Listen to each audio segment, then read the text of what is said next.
In this video, I will share with you several ways to help you keep your baby comfortable at home when he is not feeling well. Welcome to Ruthsstraighttalk, the channel designed to help you, your students, and your children live fuller lives, become lifelong learners, and grow into the awesome human beings you were designed to be. I'm Cynthia Ruth.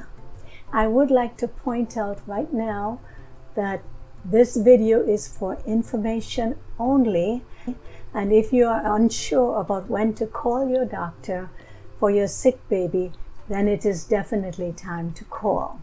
Also, don't miss my bonus tips on keeping baby happy at the end of this video. So let's get right to it. Whether you are a new parent or an expert in parenting, things could get really scary very quickly when your baby is sick.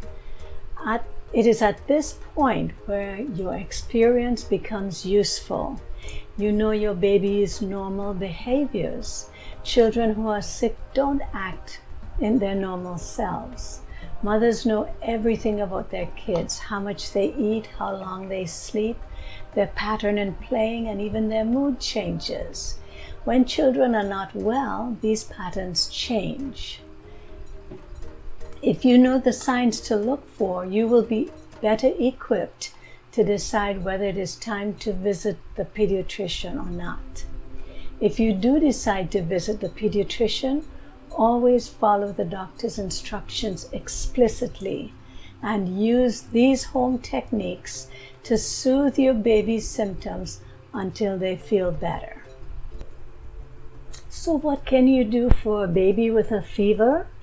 Fever is a symptom commonly caused by an infection.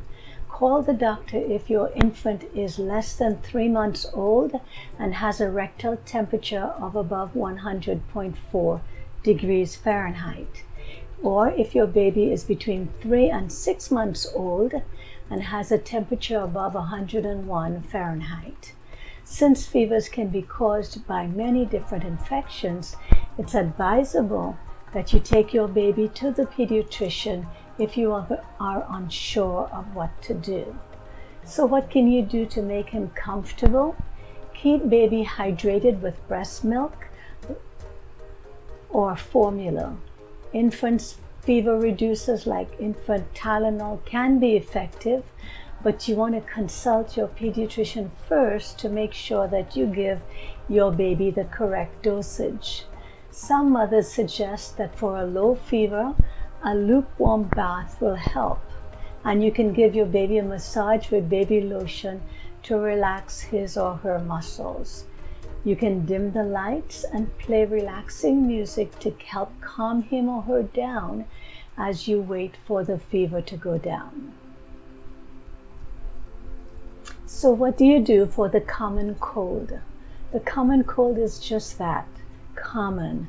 There's a good chance that your baby will catch more than one cold within the first year. And while it can make your baby feel totally miserable, handling a baby's cold is usually totally manageable. So what do you do for the common cold? Many doctors suggest you avoid cold and cough medicines since they aren't effective or safe for young babies. Running a humidifier can be helpful. You can use a bulb syringe to help remove mucus. If your baby's nose is particularly congested, you can use over-the-counter saline drops, gel, or spray within the thin mucus and relieve congestion. Check with your doctor first, though, and ask which specific products she recommends.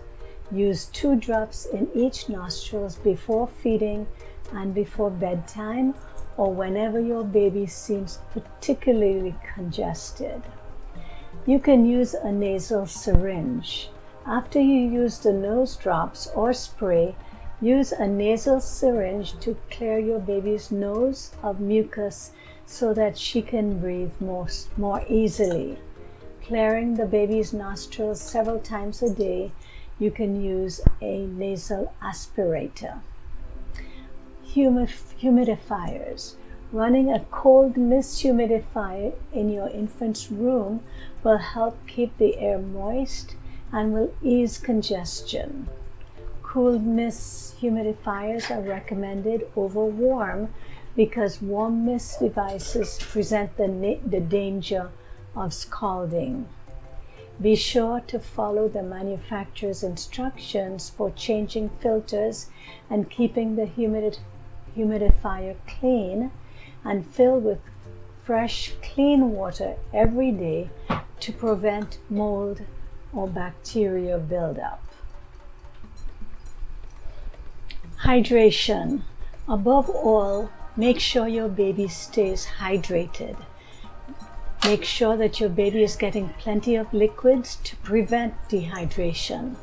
Depending on whether you are breastfeeding or bottle feeding, offer your child the breast or bottle often to provide both hydration and comfort.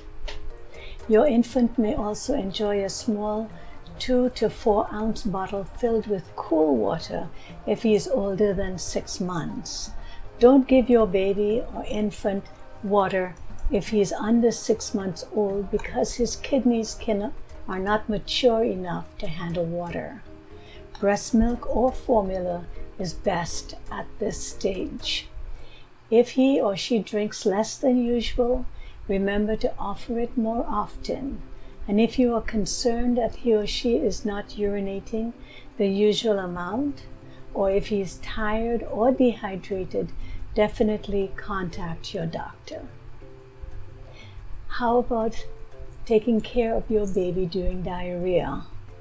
Have you noticed frequent watery stools in your baby's diaper? It's probably due to a simple stomach bug and usually causes more of a mess than a medical concern.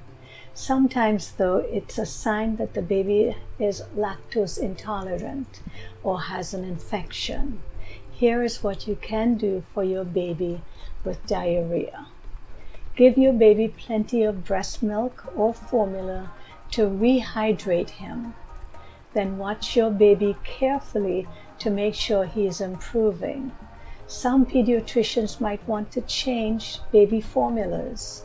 Be sure to clean your baby's diaper area thoroughly to avoid diaper rash.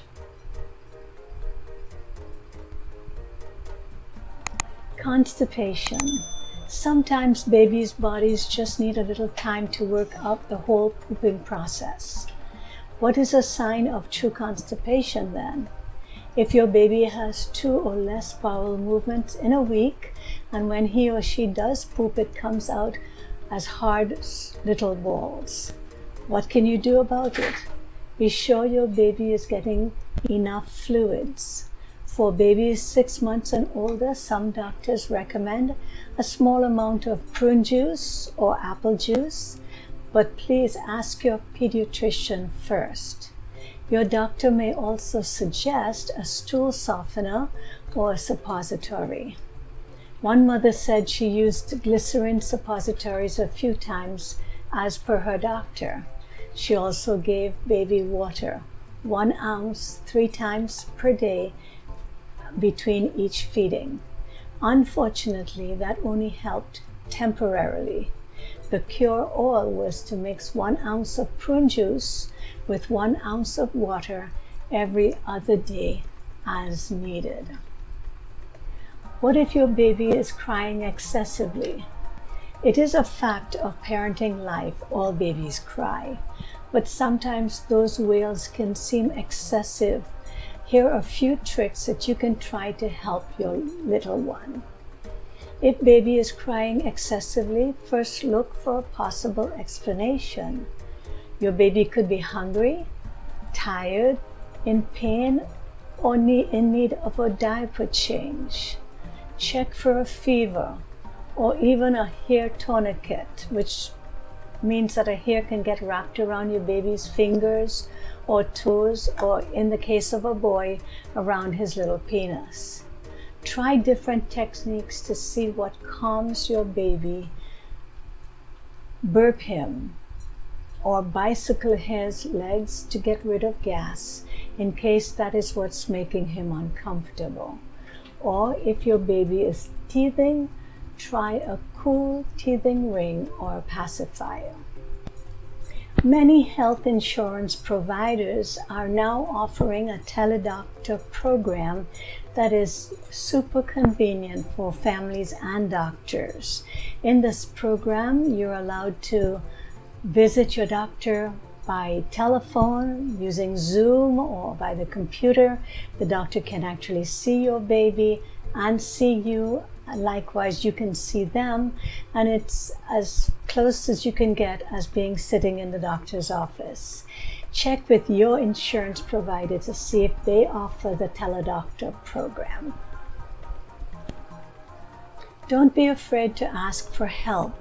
It is okay to call your baby's pediatrician anytime. Don't feel like you need to wait or that you're being an alarmist. Parents shouldn't be afraid to ask questions. What can be answered in a few short minutes can save you hours of worry. Once you're sure that there is no emergency, it is okay to keep your baby at home and do the best to ease his or her symptoms. Consult the doctor about anything you're unsure of, from the right Tylenol dosage to whether you should use a warm or cool mist humidifier.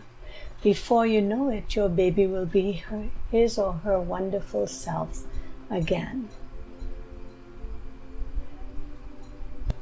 Finally, under all circumstances, if you are worried that your baby looks really ill, trust your instincts and call the doctor. With or without any symptoms above, your gut feeling tells you if something isn't quite right, especially if your baby's energy levels are lower than normal. When in doubt, always call your pediatrician. So there you have it, several situations to help you keep your baby comfortable at home. Keep in mind also that as parents, you have the option to determine any program that is best suited for your baby. Take advantage of that to ensure you're a happy, healthy baby. If this video has helped you, please leave me a comment at the bottom of the screen. Also, if you have a story, a tip, a strategy, a question, or just some advice that you would like me to share with my audiences, please also leave me a comment at the bottom of the screen. Click on these videos above for more awesome information on education and parenting. As always, thank you for visiting with us at Ruthsstraighttalk.com. Happy learning and goodbye.